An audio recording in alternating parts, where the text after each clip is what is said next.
दिख रहा है? Parallel AC circuit. Parallel AC circuit क्या होता है? 3 टाइप पैरेलल एसी सर्किट को सॉल्व करने के 3 मेथड होते हैं। Phasor diagram method first, second phasor algebraic method, third admittance method. तो हम सब लोग पहले मेथड से हम सॉल्व करने जा रहे हैं, एक एग्जांपल ले रहे हैं और उसको सॉल्व करने जा रहे हैं। सभी लोग अपना म्यूट कर लें। पहला मेथड फेजर डायग्राम मेथड, जो हम सब लोग स्टार्टिंग में ही पढ़ चुके हैं। तो फेजर डायग्राम मेथड से हम एक सिंपल सर्किट ले रहे हैं, उसी को सॉल्व करने जा रहे हैं। तो पहला सर्किट हमने ले लिया, ये R हो गया, ये हमने एक्सएल ले लिया। दूसरा ये मैंने C ले लिया और सप्लाई वोल्टेज हमने कैपिटल V दे दिया और करंट I1 हो गया। ये R1 मान लो, ये JX1 मान लो, ये R2। हमने सिंपल एग्जांपल लेके जनरल ऐसे ही प्रॉब्लम को भी हम सॉल्व करेंगे।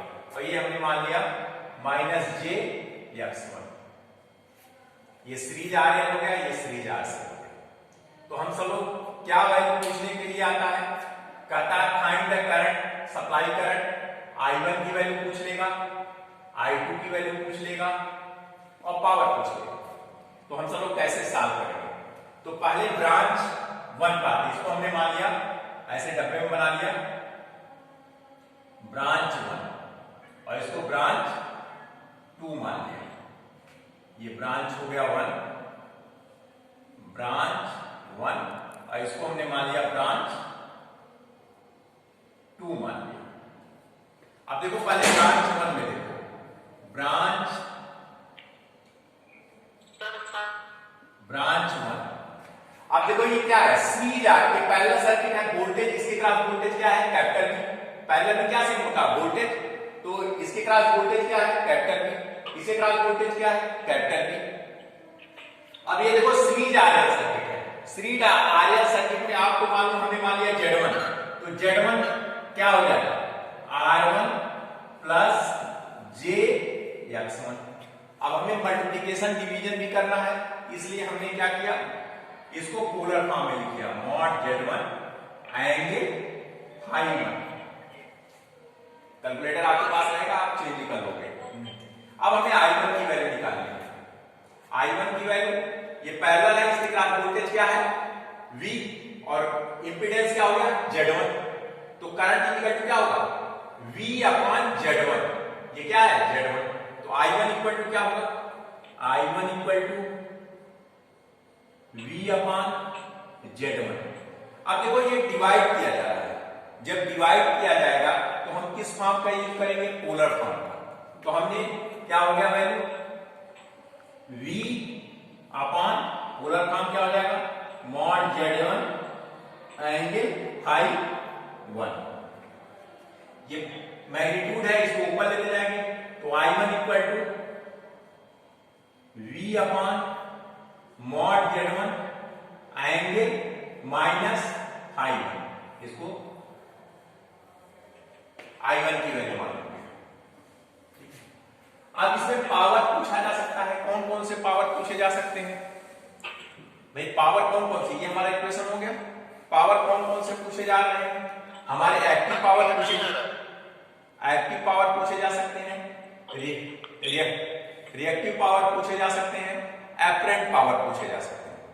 तो एक्टिव पावर का फार्मूला क्या होगा? P1 हमने मान लिया पावर 1, क्लियर नहीं है, V इंटू I1 cos ∅1। भाई इसके क्रॉस वोल्टेज क्या है? V और इसके क्रॉस करंट क्या है? I1 और V और I1 के बीच एंगल क्या है? ∅1। तो ये इतना वाट हो जाएगा। सर आपका आवाज क्या हुआ? आपका आवाज अपना म्यूट करो, तब आवाज आएगी। P equal to V I1 cos ∅1। अब Q1 equal to V into I1 five. Unit क्या होगा? वाट। ऐसे apparent power S1 equal to क्या होगा? VI1 unit watt. ठीक है, अब हमें क्या निकालना है? अब ब्रांच 2 में आते हैं। ब्रांच 2 में क्या होगा? अब ये दोनों सीरीज आरसी सर्किट है, तो Z2 इक्वल टू क्या होगा? Z2 इक्वल टू R2 माइनस JX2। इसको पोलर में हमने चेंज कर लिया, mod Z2 angle minus Phi2 मान लिया। तो I2 इक्वल टू क्या होगा? I2 इक्वल टू इसे क्रॉस वोल्टेज क्या है? V, तो V अपॉन Z2। डिविजन हो रहा है तो हम पोलर फॉर्म का यूज करेंगे, तो क्या हो जाएगा? V upon mod Z2 angle minus Phi2। तो क्या हो जाएगा? ये फाई एंगल ऊपर जाएगा तो V by mod Z2 angle Phi2। ये हमारा I2 की वैल्यू है। पावर ऐसे हो जाएगा P2 equal to VI2 cos Phi2। Unit क्या होगा? वाट हो जाएगा। ऐसे reactive power Q2 equal to VI2 sin Phi2। Unit क्या होगा? वाट। अब हम सब लोगों को क्या करना है? हमने कहा था पहला फेजर डायग्राम मेथड से। किस मेथड से सॉल्व करना है? फेजर डायग्राम मेथड से। ठीक है, तो फेजर डायग्राम मेथड से जब सॉल्व करना तो हमें फेजर डायग्राम बनाना पड़ेगा। आप देखो फेजर डायग्राम कैसा बनेगा? हम जब सीरीज की बात करते थे, तो करंट की वैल्यू सबके लिए क्या होती थी? सेम। जब सेम होती तो हम उसको फिक्स कर देते थे पॉजिटिव एक्स एक्सिस पर। लेकिन यहां वैल्यू क्या सेम है? दोनों पैरेलल है। पैरेलल में क्या सेम होता है? वोल्टेज। तो हमने वोल्टेज को फिक्स कर दिया कैपिटल में। अब देखो इधर हम लोग I1 इक्वल क्या आएगा? Minus five. माइनस एंगल का मतलब क्या होता है? हमारा हथेली कहां जाएगा? नीचे की तरफ। हथेली नीचे की तरफ जाएगा। इसको मत करो, इसको ऐसे रहने दो, बस इसको। अब यहां क्या है? एंगल क्या जाएगा? माइनस। तो माइनस फाइव कहां जाएगा? ये हो गया हमारा, ये वैल्यू क्या हो गया? I1। एंगल क्या होगा? फाइव। देखो यहां दूसरा I2 equal to V by mod Z2 angle Phi2। ये प्लस एंगल है, तो प्लस एंगल कहां जाएगा? ऊपर। हमने ऊपर बना दिया। I2 एंगल क्या हो गया? ये Phi2। वैसे भी देखो सीरीज आरएल सर्किट में करंट क्या करता है? लैग करता है वोल्टेज से। तो देखो सीरीज आरएल सर्किट में करंट क्या करा? I1 लैग किया। सीरीज आरसी सर्किट में करंट क्या करता है? वोल्टेज से लीड करता है। देखो फाइव लीड का मतलब हथेली ऊपर के। अब हमने इसको रिजॉल्व कर दिया। ये कंपोनेंट क्या आ गया आपका? I1 cos Phi1। तो ये कंपोनेंट क्या आ गया? I1 sin Phi1। इसको हमने रिजॉल्व किया I2 को, तो I2 क्या हो गया? I2 cos Phi2। और ये क्या हो गया? I2 sin Phi2। अब इसमें हम सब लोग x कंपोनेंट और y कंपोनेंट निकाल लेते हैं। तो x कंपोनेंट क्या है? देखो Ix हमने नाम दे दिया। Ix equal to I1 cos Phi1 plus I2 cos Phi2। y component क्या है? Iy equal to, y component ये प्लस में है, ये माइनस में, तो क्या हो गया? I2 sin Phi2 minus I1 sin Phi1। क्या होता है? अब जो भी रिजल्ट होगा I इक्वल टू क्या होगा? I मैक्स होगा।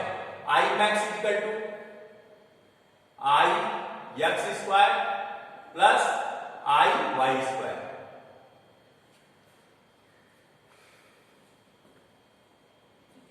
ये आ गया I क्यूब। और फाई इक्वल टू क्या होगा? tan inverse I by upon I x। ये I होगा। अब हमारा ये आ गया I equal to resultant current क्या होगा, I equal to I mod I angle phi. ये हमारा टोटल करंट आ गया। ये फेजर डायग्राम में से टोटल करंट आ गया। तो टोटल करंट आ गया, ये हो गया फेजर डायग्राम। दूसरा क्या है, दूसरा phasor algebra method, phasor algebraic method. उससे भी यही तरीका है, वो बस सिंपल सा calculator method. Phasor algebraic method का मतलब कैलकुलेटर मेथड। कैलकुलेटर मेथड क्या होगा, सिंपल I इक्वल टू क्या हो जाएगा, I1 प्लस I2। इसको आप क्या करोगे, पोलर में चेंज कर लोगे, मॉड I एंगल फाई के टर्म में आ जाएगा। तो देखो मॉड तो क्या हो जाएगा, I equal to V upon mod Z1 angle phi one minus phi one plus V upon mod Z2 angle minus phi two. इसको सॉल्व करेंगे तो ये पोलर फॉर्म में इसी के टर्म में आ जाएगा, I equal to mod I angle plus minus phi. ये टोटल, ये एल्जेब्रिक मेथड जो है कैलकुलेटर मेथड ही होता है। तो इससे हम सब लोग सिंप्लीफाई इस प्रॉब्लम को पूरा सॉल्व कर लेंगे। फिर से ऐसे न्यूमेरिकल करेंगे। फिर से देखिए आप लोग, फेजर डायग्राम मेथड में क्या है, हमने पैरेलल सर्किट लिया, सीरीज आरएल सर्किट लिया और सीरीज आरसी सर्किट लिया। इसको ब्रांच 1 नाम दिया, इसको ब्रांच 2 दिया। ब्रांच में सीरीज आरएल सर्किट में Z1 इक्वल टू क्या होता है, Z इक्वल टू क्या होता है, R प्लस JX1। तो क्या हो गया, Z1 equal to R1 plus JX1। इसको पोलर में चेंज कर लिया, कैलकुलेटर से आप चेंज कर लेंगे, मॉड Z1 एंगल फाई1। तो पैरेलल में वोल्टेज सेम होता है, तो I1 की वैल्यू क्या होगी, V अपॉन Z1। अब यहां डिवीजन हो रहा है तो हम पोलर फॉर्म का यूज करेंगे। तो हमने मॉड Z1 एंगल फाई1 डिवाइड कर दिया, तो I1 equal to V by mod Z1 angle minus phi one. Power की बात करें, तीन टाइप के पावर है, तो पावर निकालना हो, P1 equal to V I1 cos phi, VI cos phi होता है। तो इसके ग्राफ देखो, V वोल्टेज और I1 करंट और दोनों के बीच angle phi one, Q1 V1 I1 sin थीटा। इसकी एपरेंट पावर VI1 ब्रांच 2 में ये सीरीज आरसी सर्किट है, तो Z2 इक्वल टू R2 माइनस JX2 equal to mod Z2 angle minus phi. I2 equal to V by Z2, polar form में change कर लिया तो V by mod Z2 angle phi. Power ये होगा P2 equal to V2 I2 cos phi, Q2 equal to V I2 some Y। अब phasor diagram है, series RL circuit में current lag करता है और दिख भी रहा है इस फार्मूले से, हमारा फाई माइनस एंगल, तो हमारा करंट I1 लैग कर रहा है वोल्टेज से फाई 1 डिग्री। वोल्टेज फाई2 I2 क्या कर रहा है, लीड कर रहा है कितना डिग्री, फाई2। हमने रिजॉल्व कर दिया, x कंपोनेंट एंगल जो सटा होता है cos का कंपोनेंट, तो I1 cos फाई1, ये I1 sin फाई1। ये क्या हो गया, I2 cos फाई2, ये I2 sin फाई2। अब x कंपोनेंट और y कंपोनेंट हमने निकाल लिया। x कंपोनेंट मतलब x एक्सिस पे कौन कौन से कंपोनेंट हैं, Ix equal to I1 cos phi one plus I2, Iy equal to, अब इसका रिजल्टेंट निकालें।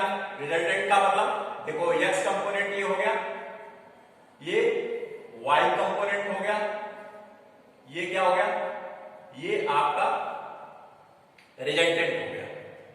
तो ये क्या होगा, फाई डिग्री होगा। तो हमने क्या होगा, पाइथागोरस प्रमेय से मॉड I की value under root Ix square plus y, Ix square plus Iy square, phi equal to tan inverse Iy upon Ix, phi tan theta equal to Ix upon Iy, और I equal to mod I angle phi.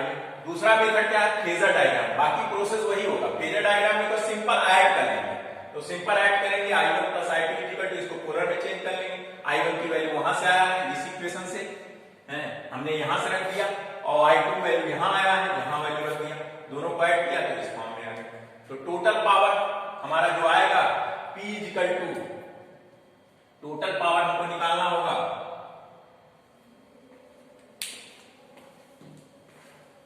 Sir board की pic send कर दीजिए खींच click करके।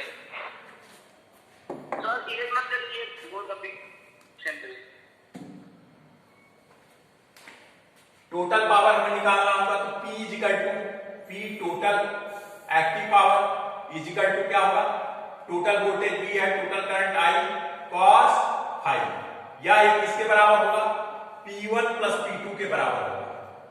Total reactive power क्या होगा, VI sin phi, unit क्या होगा, वार। एपरेंट पावर क्या होगा, VI यूनिट वार। ये सारी चीजें हमने एक ही प्रॉब्लम में सब कुछ बता दिया, जिससे आपको क्लियर है।